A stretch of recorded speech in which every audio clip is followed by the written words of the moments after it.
Et aujourd'hui, je vais vous parler de l'éclipse totale qui aura lieu le 12 août 2026, donc dans 8 mois, moins un jour. On est le 13 décembre, donc dans 8 mois, moins un jour, il y aura une éclipse totale du Soleil, et c'est bien de s'y préparer dès maintenant, parce que vous verrez pourquoi. Alors, qui se souvient de l'éclipse de 99, même si tout le monde était là? Tu ne te souviens pas, toi? Moi, je me souviens.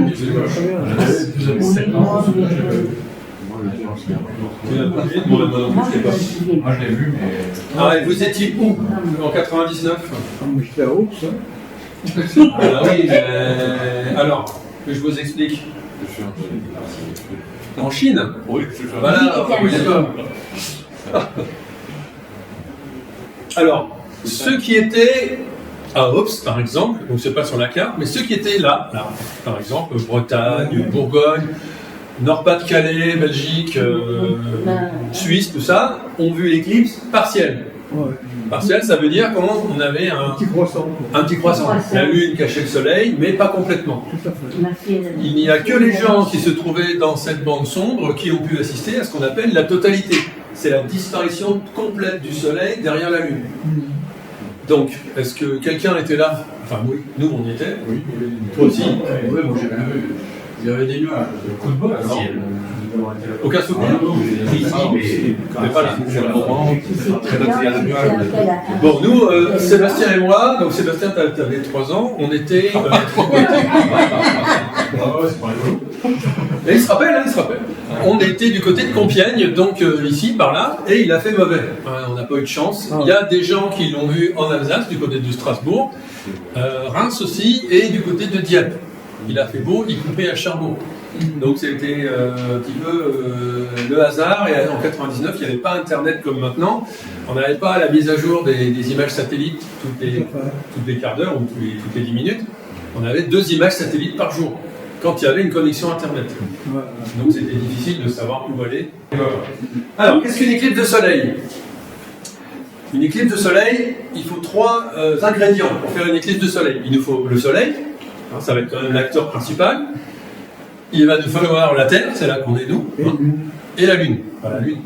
On sait que les 3 sont toujours là, mais il existe des configurations spéciales où la Lune s'interpose exactement entre la Terre et le Soleil. Et quand elle est exactement interposée entre les deux, eh bien l'ombre de la Lune se projette quelque part sur la Terre. Et quand on se met au milieu de cette petite ombre, eh bien c'est là qu'on assiste à une éclipse totale. Si on n'est pas ici, mais qu'on est légèrement à côté, on a ce qu'on appelle une éclipse partielle. C'est-à-dire que le Soleil est caché, mais pas complètement. Il y a aussi ce qu'on appelle des éclipses de Lune. Les éclipses de Lune, vous en avez peut-être vu, c'est quand la Lune devient rouge.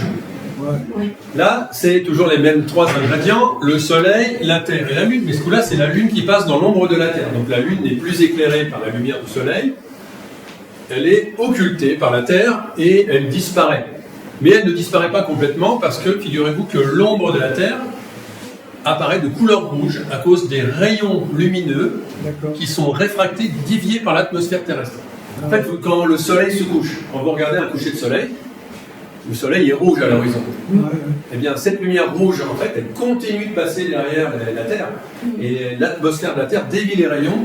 Elle allume la Lune. Pardon? Elle allume la Lune. Et les rayons rouges, ils viennent sur la Lune. Oui.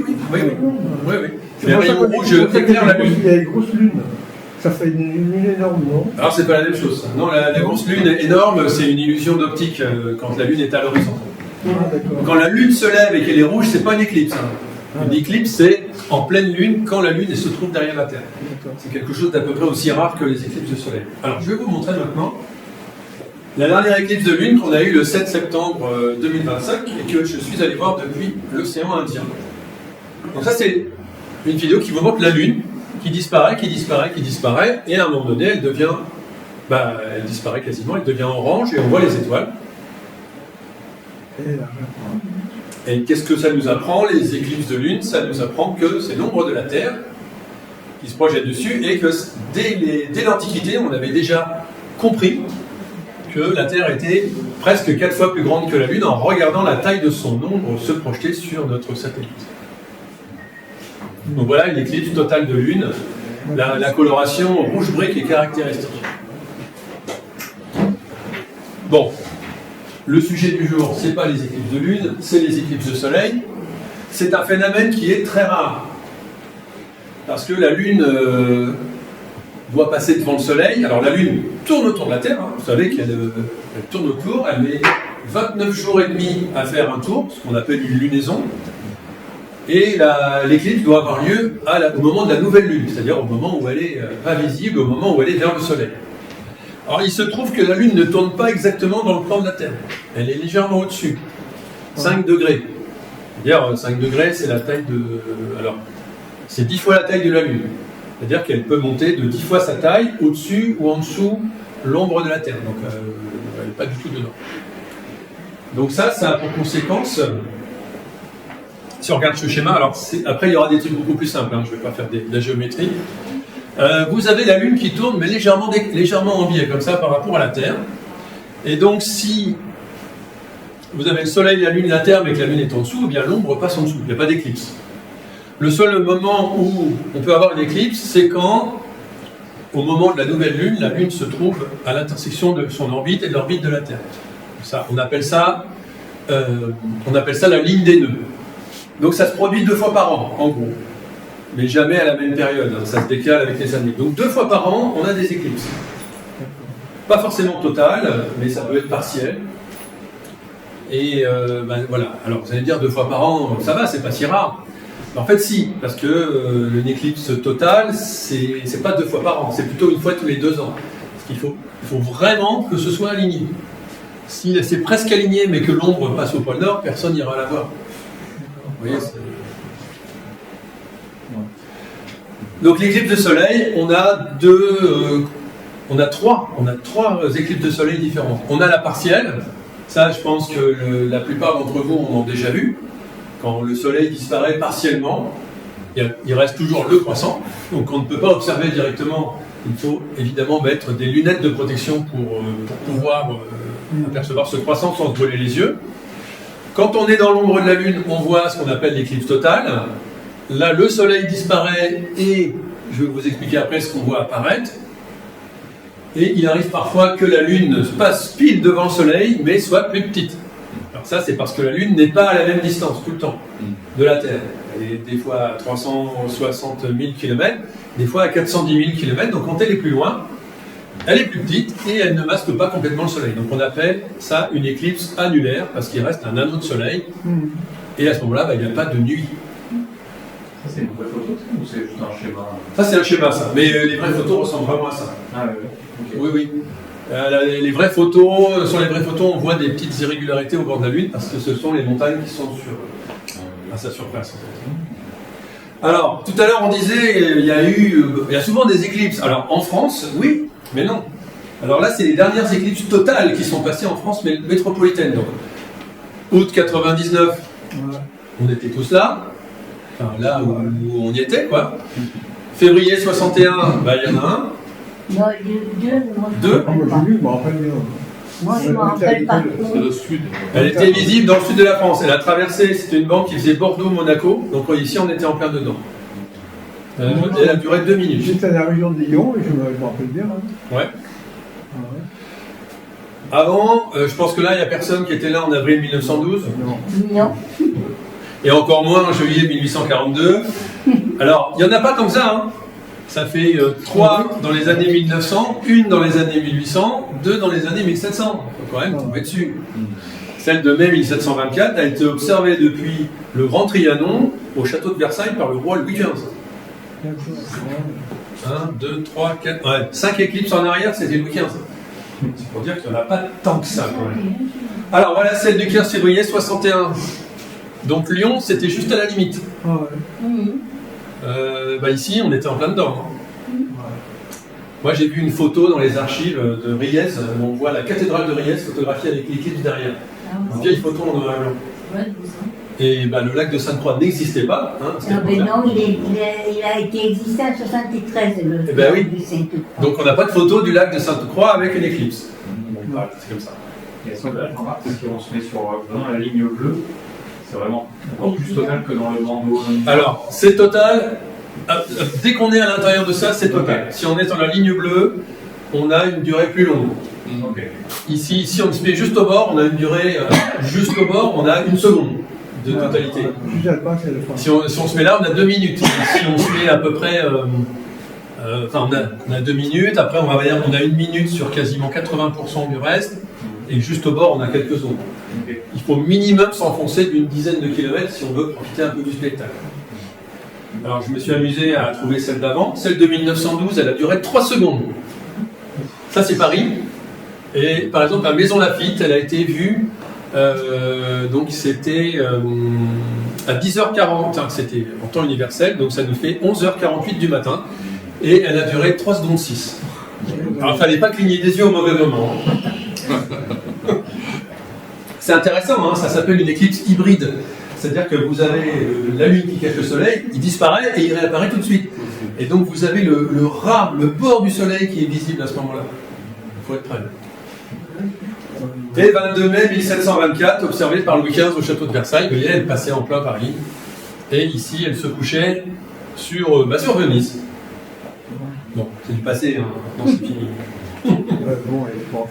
La prochaine visite depuis la France métropolitaine aura lieu en septembre 2081. C'est pour ça que je vous en parle maintenant, parce que on va faire un petit calcul. Quel âge aurez-vous en 2081? Donc, à mon avis, il n'y en a que un qui sera en forme parmi nous, c'est toi.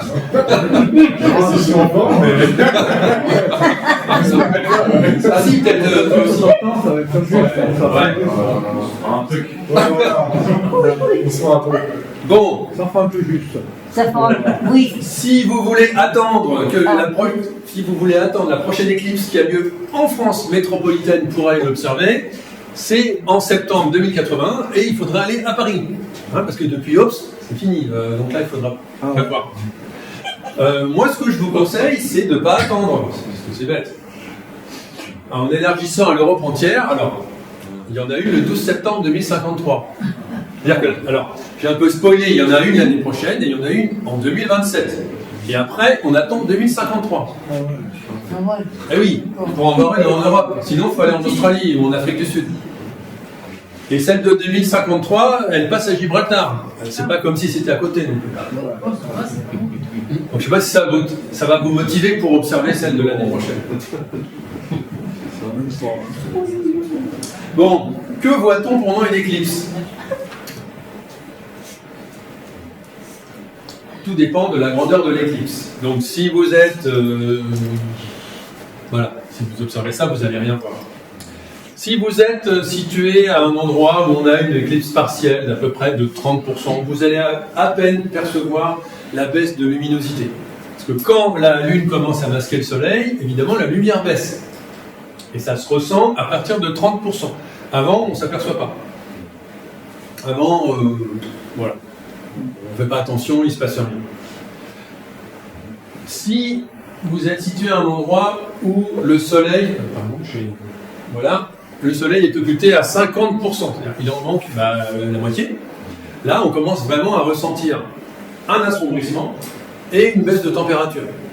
La baisse de température, pour ceux qui ont vécu l'éclipse de 99, peut-être vous vous en rappelez. On perd entre 10 et 15 degrés.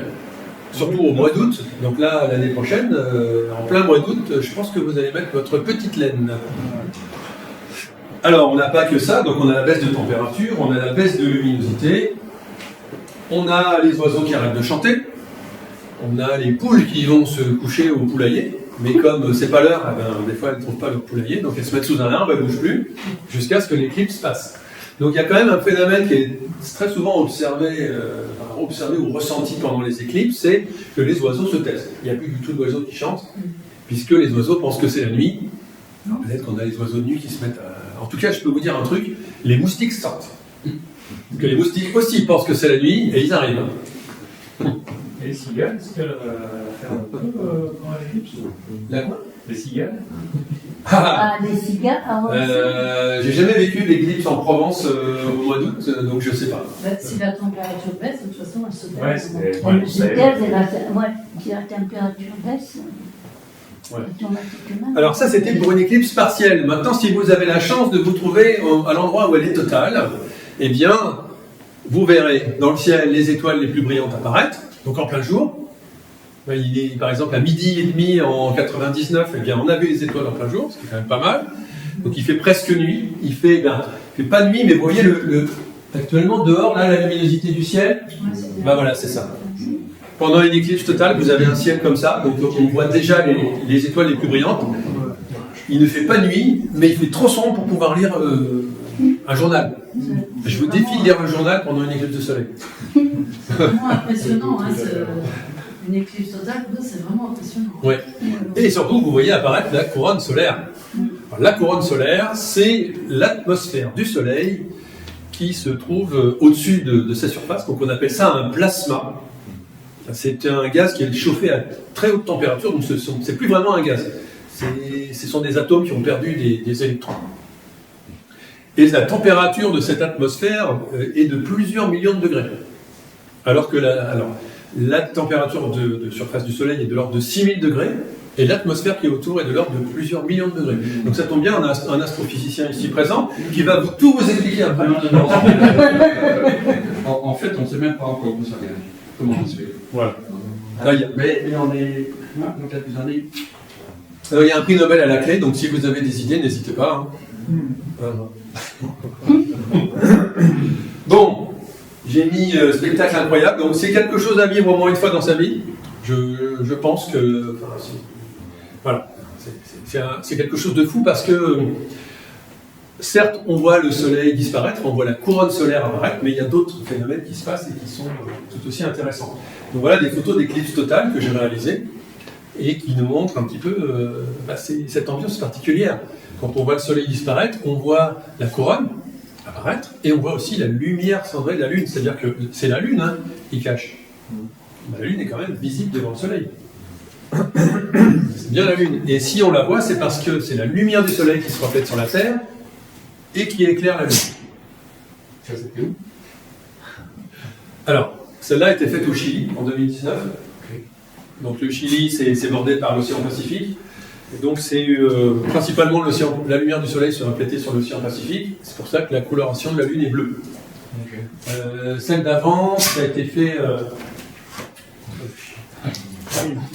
Non, ça va être possible. Combien tiens. Celle-là a été faite à l'île de Pâques en 2010.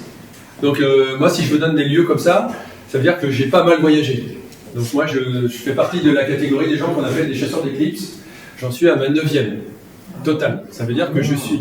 Alors, celle qui va avoir lieu l'année prochaine, qu'on verra très bien depuis la France et l'Espagne, évidemment, je vais l'observer, mais je suis allé à l'île de Pâques, je suis allé en Australie, je suis allé Mort l'éclipse au Chili, oui. Pour 4 minutes d'éclipse, je suis allé à l'île de Pâques. Alors, je vais vous montrer, alors il n'y a pas de son, c'est une vidéo prise avec un smartphone de l'éclipse du 2 juillet 2019 au Chili. Donc là, par exemple, on est à 40 secondes de la totalité. Vous voyez que 40 secondes avant, il fait jour. Ouais, on voit le paysage, c'est éclairé, là, il y a des couleurs. Il y a un truc qui change, c'est pas habituel ça d'avoir ça, mais tant que le soleil n'est pas caché à 100%, eh bien le ciel est encore bleu. Et il fait relativement clair. Et là, 20 secondes, le soleil est occulté à 99%. Et bien il fait encore jour. Mais on voit ici que ça s'assombrit. Donc ça, c'est l'ombre de la Lune qui arrive. Elle arrive par l'océan, par là. Et vous allez la voir arriver sur le soleil. Et à ce moment-là, elle va se mettre à faire vraiment sombre. Voilà. Là, c'est la totalité. Donc, ce qu'on voit là, c'est plus le soleil, c'est la couronne. Donc, c'est beaucoup plus gros que le soleil en lui-même. Vous voyez que à l'horizon, tout est dans la nuit. Donc là, j'ai accéléré sur la vidéo le mouvement pour que vous puissiez voir l'ombre passer à la fin. Et quand le soleil réapparaît, vous avez l'ombre, regardez de ce côté, qui part. Le ciel est beaucoup plus sombre là que de l'autre côté. C'est l'ombre de la Lune qui se projette sur l'atmosphère de la Terre. Alors là, je voulais accélérer, comme ça vous allez bien voir. Donc 15 fois plus rapide, donc déjà que c'est pas très long, une éclipse, mais alors 15 fois plus rapide.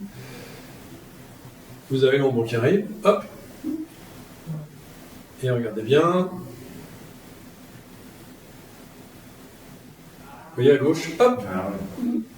Comme si on avait poussé un rideau. Bah c'est ça. Et maintenant l'envers. Alors il n'y a que en vidéo qu'on peut faire ça. Dans la vraie vie, ça n'existe pas. Hein. Dans la vraie vie, on ne peut pas revenir en arrière quand on a vu une éclipse. Quand on a vu une éclipse, c'est fini. Il faut attendre la suivante. C'est dommage. Vous voyez ?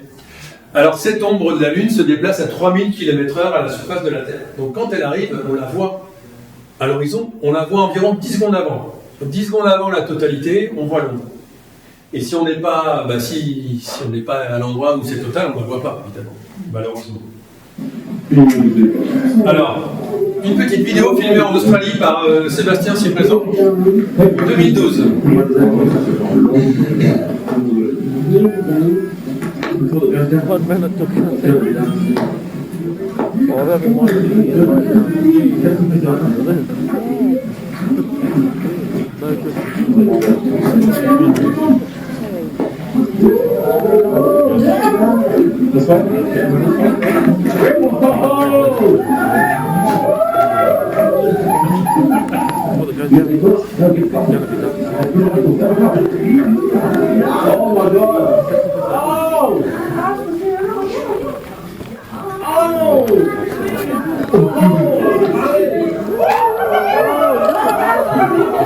Alors on entend toujours des singes. Il y a toujours des communications. Et là. Oh my god!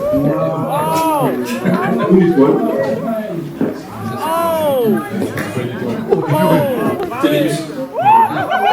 Vous voyez le ciel, l'aspect du ciel pendant l'éclipse, c'est particulier.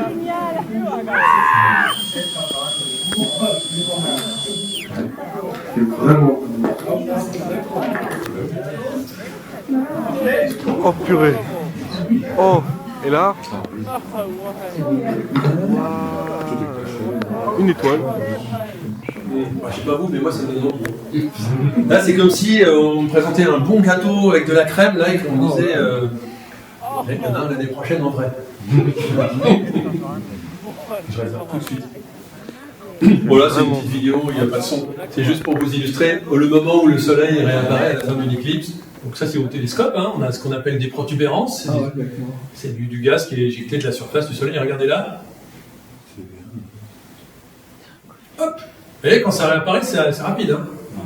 La lumière de tout petit bout de soleil qui réapparaît par rapport au reste. On comprend mieux pourquoi, même à 99%, ou à 96% comme ici, on ne verra pas grand-chose. Donc ici, puisque nous sommes à Ops, eh bien, voyons ce que nous verrons à Ops. Nous aurons un soleil occulté à 96% ici. C'est-à-dire qu'il va quand même y avoir une très très forte baisse de luminosité et de température. On va vraiment ressentir quelque chose, ça ne va pas passer inaperçu. Mais, pour l'observer, il va falloir des lunettes. Donc peut-être vous avez gardé des lunettes d'anciennes éclipses. Il faut vérifier que le chat n'a pas fait ses griffes dessus. Sinon ça ne marche plus. Ou le chien est bien aussi. Le chien, donc les lunettes, nous par exemple, notre association Astro-Verdon va en proposer à la vente l'année prochaine. On va se fournir, on va avoir des stocks pour pouvoir subvenir à la demande. Parce que là, tout va bien, il ne se passe rien. Mais à un moment donné, les médias vont commencer à parler d'éclipse en juillet ou au mois d'août, et je peux vous assurer que tout le monde va vouloir acheter des lunettes, et début août, ça va être le chaos. Donc il n'y en aura plus nulle part. Donc nous, on ne va pas vous en donner au mois d'août, ce n'est pas notre but. Nous, notre but, Astro-Verdon, et puis on se reverra dans le cadre d'animation Astro, et puis voilà.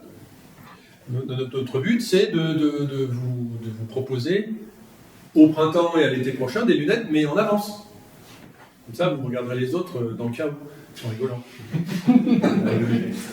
Il y en a dans le livre aussi. Il y en a dans le livre, ouais. Il y a une paire. Je disais ça juste comme ça. Oui. Il y a une paire de lunettes qui est bien protégée dans l'enveloppe qui est collée à la fin du livre. Donc, en conclusion, il faut acheter. Il faut acheter le livre. Non. Oui, vous pouvez acheter le livre, c'est très bien. Alors, il n'y a pas que les boutiques, on peut en trouver dans les magasins d'astronomie. Ça se porte comme ça. Donc ça, c'est moi. Là, c'était l'éclipse du 29 mars de cette année. Il y avait une partielle. Et j'étais en Normandie pour la voir, au bord de la mer, hein, comme vous pouvez le constater. Oui, on voit, c'est plat. Hein. Il y a beaucoup d'eau. Terre plate. Ah, c'est plat. Alors, les lunettes d'éclipse ne servent qu'à observer le soleil. Vous ne conduisez pas votre voiture avec des lunettes d'éclipse. Parce que, d'ailleurs, vous ne pouvez même pas marcher avec. On ne voit rien d'autre. C'est l'équivalent d'un verre de soudeur grade 14, pour ceux qui connaissent. Donc elles sont obligatoires pour observer le soleil sans danger. Si vous observez l'éclipse depuis Ops l'année prochaine, si vous n'avez pas de lunettes, vous ne verrez pas le soleil. Donc il vous faut des lunettes. J'en ai pas à vendre, hein, mais il vous en faut. Ils verront le soleil, mais pas longtemps, quoi. Oui, une fois d'un œil, une fois d'un autre, et puis après ça sera gravé sur votre rétine, vous aurez le souvenir tout votre truc. Donc n'empilez pas des lunettes de soleil en vous disant je mets 3 paires de lunettes de soleil, ça va aller. Non, ça va pas aller. C'est pas fait pour. Vous ne faites pas fumer un verre au-dessus d'une bougie. Ça, c'était à l'époque de nos grands-mères. C'est fini aussi. Ça marche plus. On sait que... Enfin, ça marchait pour nos grands-mères, c'est pour ça qu'elles sont devenues aveugles. Ça ne marche pas. Ça laisse passer les infrarouges. C'est la chaleur du soleil. Donc, vous regardez, vous avez un soleil qui vient, mais à l'intérieur, vous avez votre rétine qui chauffe. Ça, c'est pas bon. Et vous ne prenez pas la vieille radiographie de votre genou ou de votre main. C'est pareil, c'est pas fait pour. Vous achetez par pitié des lunettes, ça coûte 3 €. Pour 3 €, vous sauvez vos yeux. Sinon, comme c'est des publications. Alors, si vraiment vous n'avez pas de lunettes, parce que vous n'avez pas écouté mes conseils, vous pouvez utiliser l'écumoire. Si vous avez, par exemple, vous êtes avec un groupe d'enfants, vous n'avez pas assez de lunettes pour tout le monde, vous faites cette manip, vous prenez une écumoire, vous prenez une feuille blanche et vous éloignez l'écumoire de la feuille blanche et vous utilisez le principe du sténopé. Donc chaque trou va projeter une image du soleil sur la feuille. Et si le soleil est en croissant, vous verrez des petits croissants. Ça, c'est sans danger et ça coûte le prix de l'écumoire. Je pense que vous en avez. Hein. Et si vous n'avez pas d'écumoire, si vous êtes pauvre, eh ben, ça marche avec les branches des arbres. Ça, c'est vraiment la solution gratuite. Vous voyez, vous avez des petits croissants. Bon, voilà. Donc vous pouvez voir une éclipse au sol à travers les branchages des arbres. Ça marche aussi.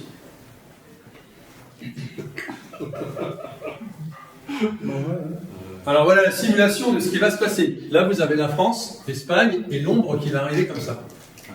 Donc regardez la trajectoire de l'ombre, elle contourne la France. Hein, elle a fait exprès, cette coquine. Elle contourne la France et elle va directement aller en Espagne. Donc ça veut dire que ce sont les Espagnols qui vont assister à l'éclipse totale. Et en France, ben, ici, vous verrez le soleil, mais il ne sera pas là-dedans.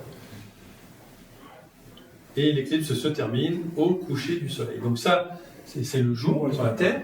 Ça, c'est la nuit. Donc la limite entre le jour et la nuit, c'est ce qu'on appelle le terminateur. C'est l'endroit où l'ombre de la Lune va disparaître. Vous avez vu, donc, elle a traversé l'Atlantique pour aller sur l'Espagne. Donc, on n'est pas loin quand même. Hein. L'Espagne, c'est pas trop loin. Du coup, c'est peut-être une question bête, mais quand il y a des éclipses comme ça, sur la Terre, c'est que des points de la Terre, c'est pas une latitude. C'est une bande, c'est l'ombre de la Lune qui se projette et qui se déplace sur la Terre. Ok, et c'est une bande qui fait du pôle Nord au pôle Sud ou c'est... Non, c'est restreint ouais. largeur. Ok. C'est assez restreint. Bah, je vais te montrer là.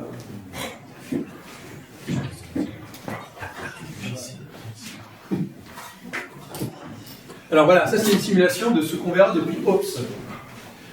Voilà, donc là l'heure, c'est le soir, 20h21, donc c'est 20 minutes avant le coucher du soleil.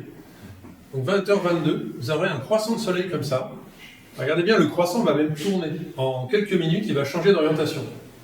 Maximum de l'éclipse à 20h24, 95,5% du soleil sera masqué. Donc ce qui veut dire que ça aura lieu à l'heure de l'apéro. Donc pour prendre l'apéro le 12 août, avant le coucher du soleil, donc le soleil va aussi se coucher en croissant. Donc ce soir-là, si vous regardez le coucher du soleil, vous aurez ça. Ah ouais. Ça va être chouette quand même.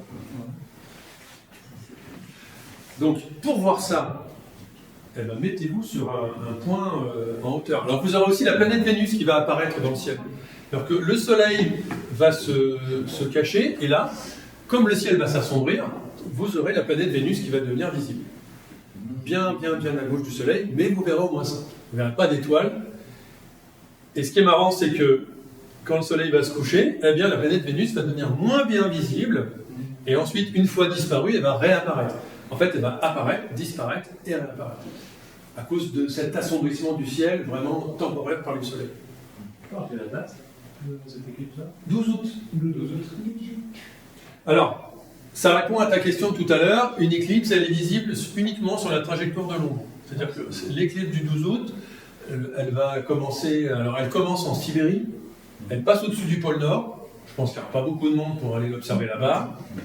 Elle passe sur le littoral du Groenland, sur l'Islande, et ensuite elle se termine en Espagne.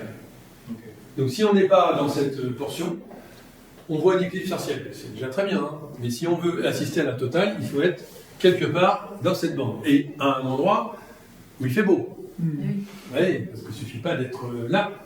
Donc vous avez plusieurs possibilités si vous voulez assister à la totalité, sachant que ici, vous l'avez compris, en Provence, on verra qu'une phase partielle.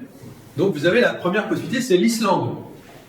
Si vous n'avez jamais fait de voyage en Islande, que vous avez envie de profiter de paysages magnifiques et d'une météo incertaine, allez-y le 12 août.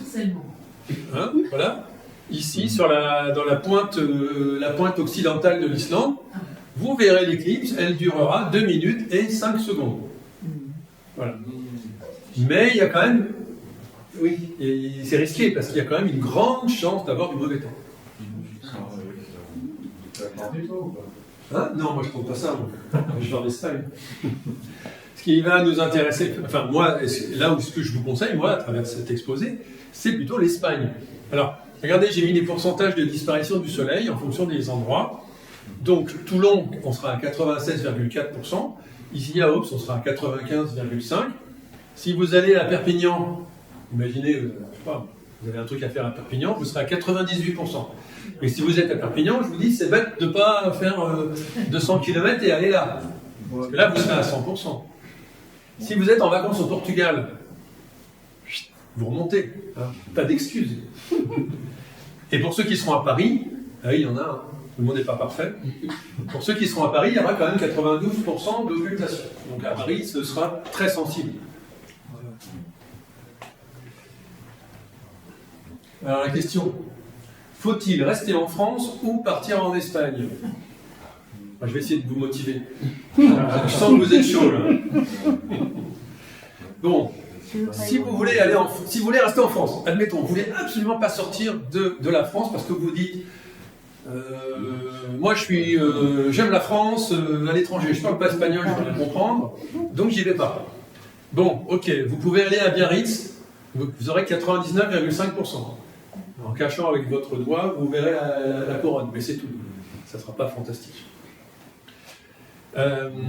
Voilà, c'est ce qu'on peut faire de mieux en France, ici, à Biarritz. Mais si vous êtes à Biarritz, hein, quand même.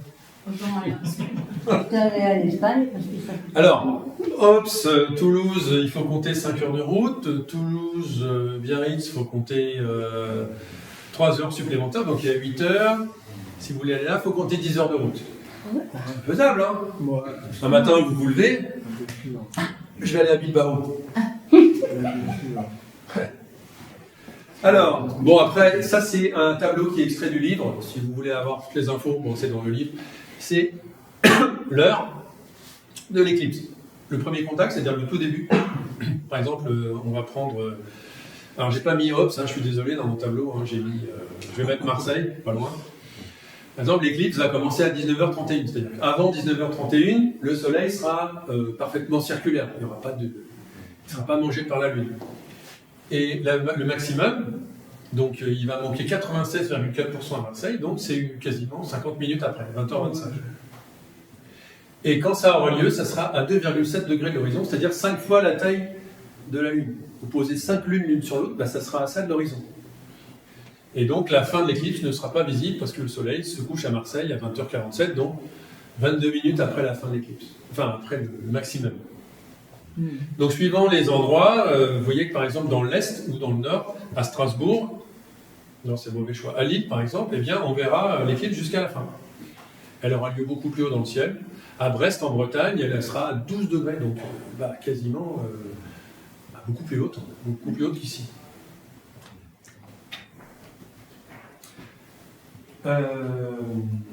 Voilà, ça c'est, on va plusieurs à là, dans cette salle.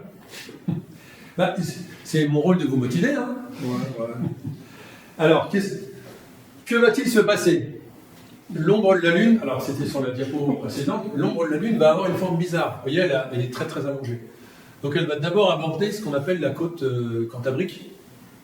C'est la côte nord de l'Espagne, et ensuite traverser comme ça.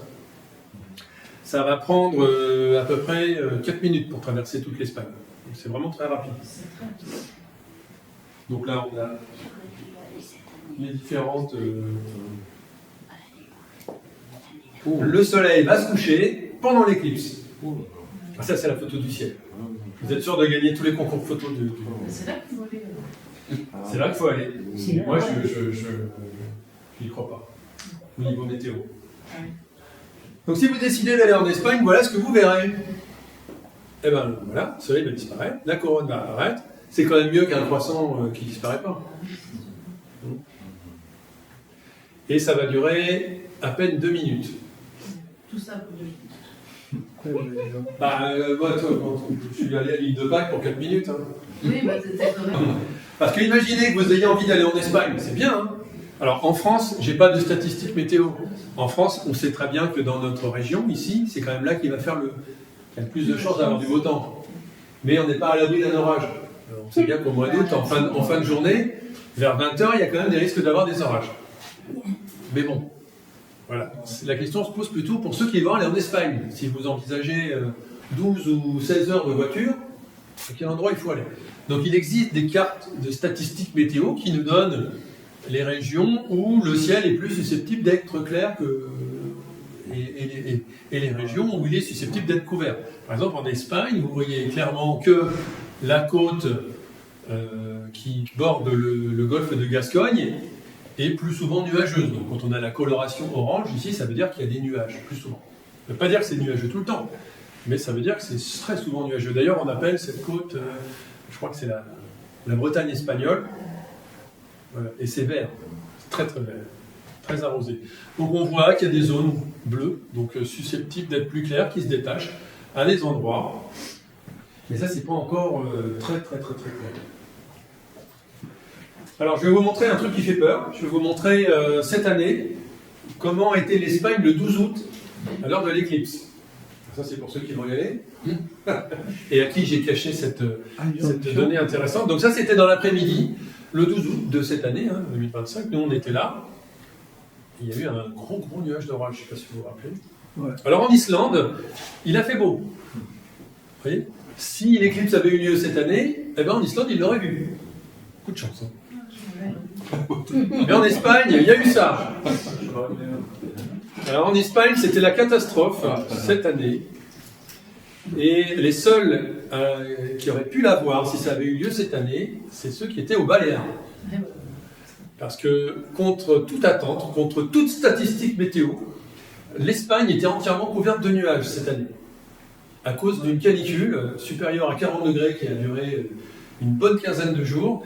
Et donc, à cause de l'évaporation de l'humidité dans la végétation et dans la mer, ça a créé énormément de nuages d'orage. Tout ça, c'est des nuages d'orage. Ah, puis on peut la provoquer, quoi. Qu'est-ce qu'on peut provoquer? Les nuages. Ah bah non, on pourrait le faire. Non, je ne croyais pas. Non. Non, bah là, si on a ça l'année prochaine, bah désolé. Genre, c'est tout ça pour rien. Pas grave, il boira plus de samedi. Voilà. Voilà. Non, alors, c'est pas exactement... Voilà. Ah, mais c'était pas l'année dernière, alors qu'il fallait que j'y aille aussi cette année. Non, l'année dernière, c'était pas bon. Donc l'année prochaine, ça va être bon, je vous garantis.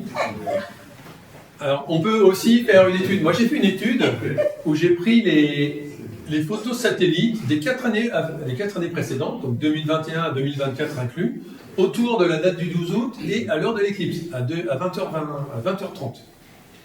Et on voit que il y a quand même des jours où il n'y a pas de nuages, il y a des jours où il y a beaucoup de nuages. Et vous voyez que c'est quand même pas catastrophique tout le temps. Là, cette année, c'était exceptionnel. Jamais ça va se reproduire, c'est pas possible. Et donc, si on compile tout ça, qu'est-ce qu'on observe? on observe, alors ça c'est mes statistiques météo, c'est moi qui les ai faites, on observe que, eh bien, il y a des zones qui sont très souvent couvertes, hein, donc c'est à 20h30 heure de l'éclipse sur une dizaine de jours autour du 12 août. Et il y a des zones qui ne sont jamais couvertes. Donc par exemple en Espagne, on a la ville de Valladolid ici, qui était claire en 2022. Donc c'est-à-dire que pendant 10 jours, en 2022, autour du 12 août, il n'y a pas eu un seul nuage à 20h30. C'est ça que ça veut dire. À Madrid, c'était clair aussi, etc. Par contre, ce qu'on a vu, c'est qu'il y a eu quand même beaucoup d'orages sur la côte, ici. Donc, en résumé, ce qu'il faut en tirer de tout ça, parce que c'est... il y a quand même un but à faire cette étude météo. En résumé, c'est là qu'il faut aller. Voilà. Si vous voulez avoir une chance de voir cette éclipse totale en Espagne, allez entre Madrid et Valladolid et la ville qui s'appelle Burgos. Ici, dans cette zone, vous serez à la fois dans l'ombre de la Lune et vous êtes dans la région qui a le plus de chances statistiquement d'avoir du beau temps. Si vous allez là, vous avez des chances d'avoir de la pluie. Si vous allez là, vous avez de la chance d'avoir des orages. Après, on n'est pas sûr, hein, mais il vaut mieux quand même mettre toutes les chances de son côté. Donc, alors... Bon, après, je ne sais pas si vous irez en Espagne.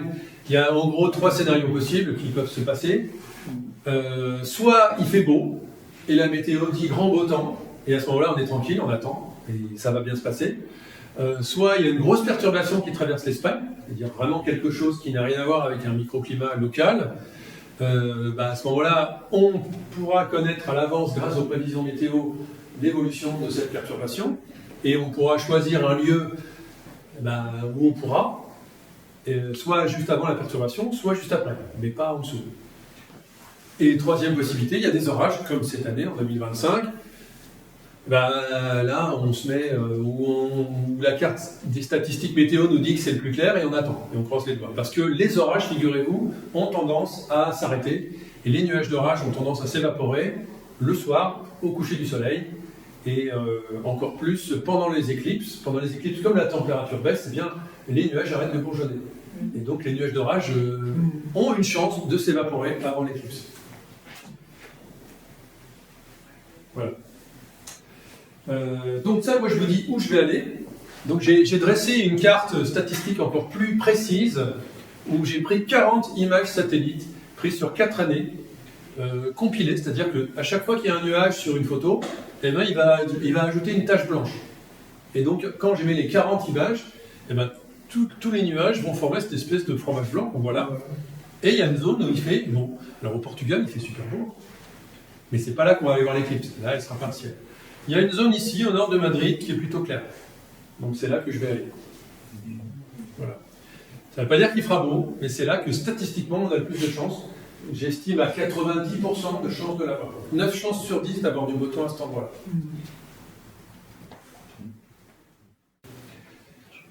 Si vous restez dans le Var, donc choisissez un point en hauteur. Donc mettez-vous par exemple au col de la Bigue, c'est pas mal, c'est en hauteur, parce que le soleil se rabat. Vous pouvez aussi aller à Bodinard, c'est pas très loin. Si vous allez à Bodinard, vous avez le village en fait sur une colline, donc il y a toute une partie de Bodinard côté grand parking, côté là où il y a le restaurant Le Chardon, où vous avez le coucher du soleil en été.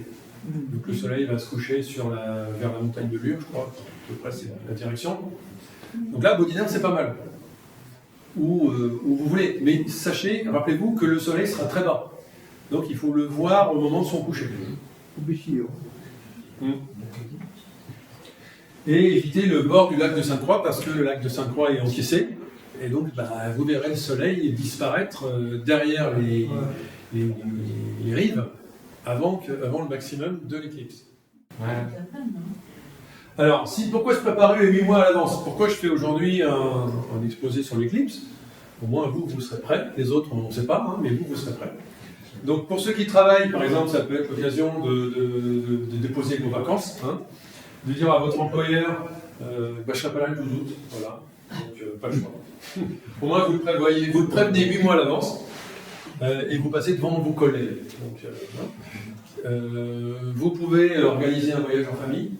Alors ça peut être en Espagne, mais ça peut être ici en France. Vous pouvez aussi avoir la famille qui vient. Et puis le soir du 12 août, vous êtes tous là à regarder l'éclipse avec vos lunettes, ça peut être sympa, pendant l'apéro. Pas trop de pastis, hein, sinon vous verrez 2 croissants au soleil. Et puis surtout, alors 8 mois à l'avance, c'est trop, hein, mais vous avez le temps d'acheter des lunettes. Attendez pas la veille, par pitié. Si vous voulez faire des photos, alors vous pouvez utiliser vos lunettes d'éclipse pour mettre votre smartphone derrière. Il y a des smartphones maintenant qui peuvent zoomer sur la Lune ou le Soleil. Alors si vous mettez le smartphone derrière la lunette, vous pouvez zoomer et avoir les photos du croissant de soleil. Si vous avez un téléobjectif, à ce moment-là, vous achetez un filtre. Vous ne faites pas ça avec vos lunettes d'éclipse. Vous achetez des filtres. Par exemple, là, il y a... Bon, ça se trouve sur Internet, dans les magasins d'astronomie, en ligne, des boutiques en ligne. Vous tapez filtre solaire et vous allez tomber sur des trucs en carton comme ça. Il y a une membrane. Vous mettez ça devant l'objectif de votre appareil photo ou de votre lunette astronomique, si vous en avez une, et ça filtre la lumière et ça garantit une observation sans danger. Donc à travers ces filtres, on peut observer et on peut faire des photos. Ne vous amusez pas à faire autre chose que ça, les yeux c'est précieux. Donc pour ceux qui iront en Espagne assister à leur première éclipse, donc n'emportez pas 70 kg de matériel pour faire des manips que vous n'avez jamais faites. Genre, vous allez faire une manip pour vérifier la relativité générale d'Einstein qui dit que les étoiles à proximité du Soleil éclipsé vont se déplacer légèrement à cause de la distorsion de l'espace-temps. Non, vous ne faites pas ça pour votre première éclipse. Vous voyez, on laisse ça aux autres. Non, j'ai pris un exemple très compliqué, mais pour votre première éclipse, si vous vous déplacez en Espagne, vous prenez votre smartphone, une GoPro, une chaise longue et vous regardez. Et vous vous filmez. C'est beaucoup plus intéressant de vous filmer, de filmer le paysage et ce qui se passe autour, que d'essayer de faire des photos du soleil, parce qu'il y a des gens pour qui c'est pas la première éclipse et qui vont faire des photos mieux que vous. Voilà. Donc, quand vous en serez à votre 10e éclipse, vous amenez le matos. Mais là, le conseil, c'est non, vous en profitez. Vous en profitez. Alors, une petite vidéo d'un Américain qui a perdu ses moyens en 2017 aux États-Unis. Total solar eclipse. I'm in Madras, Oregon. The skies are clear. Donc là, c'est sa première éclipse. C'est dans l'Oregon. Il ne savait pas trop à quoi s'attendre, mais vous allez voir que il va en perdre son vocabulaire. Il va plus savoir dire que oh my god. Oh, this is just unbelievable.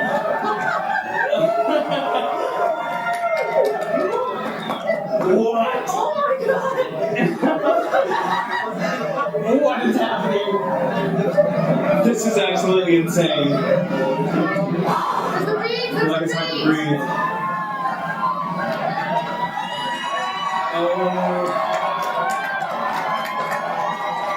Oh my god.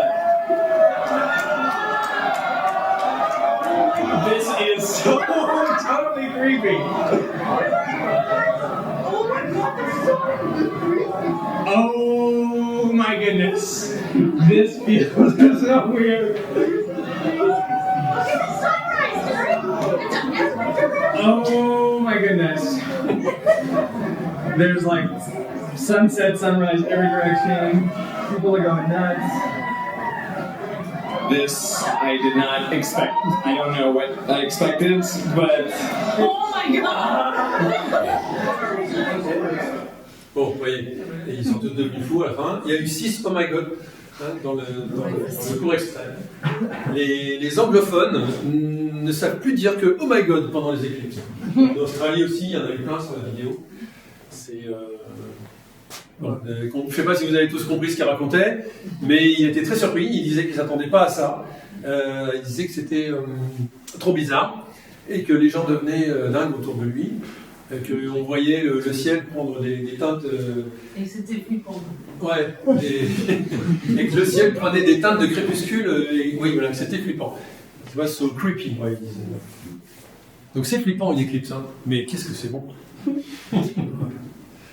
Bon, avant de conclure, donc en 2026, il y a une éclipse totale de soleil en Espagne et fortement partielle en France, que j'espère vous observerez.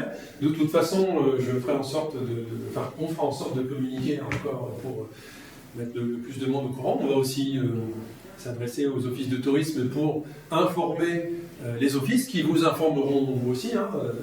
C'est aussi notre but en tant qu'association d'astronomie de prendre les devants pour l'information de ce genre d'événement. Mais si par hasard, je sais pas moi, le 12 août 2026, vous dormez toute la journée, que vous ratez l'éclipse, il y en aura une autre le 2 août 2027. Eh oui, mais elle sera encore visible en Espagne cette fois-ci.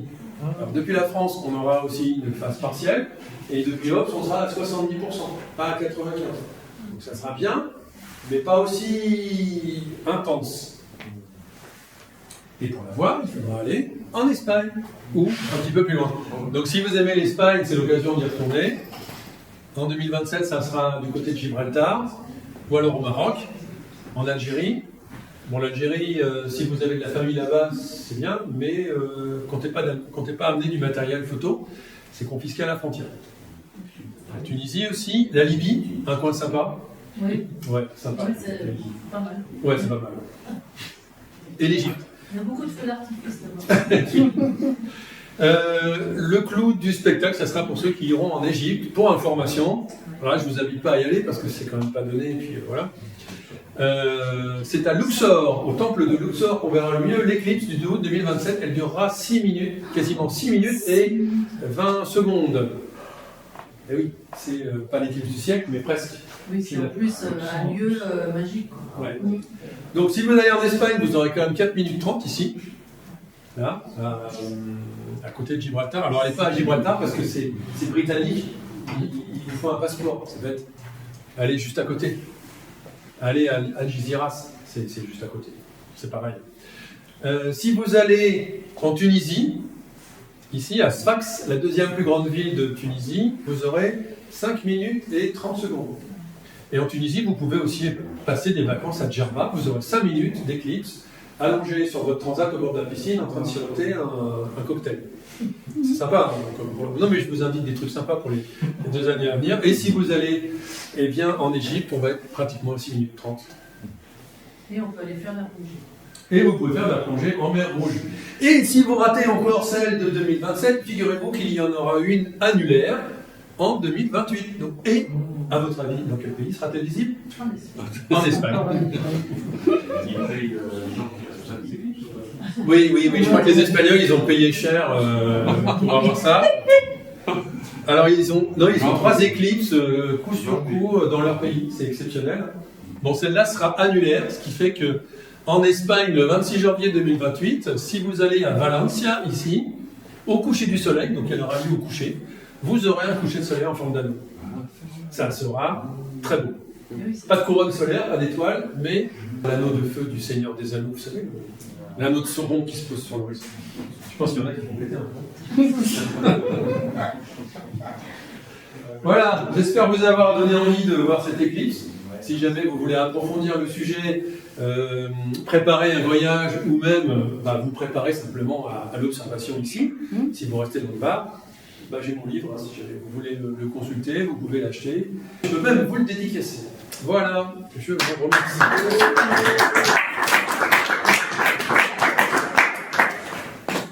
Encore merci.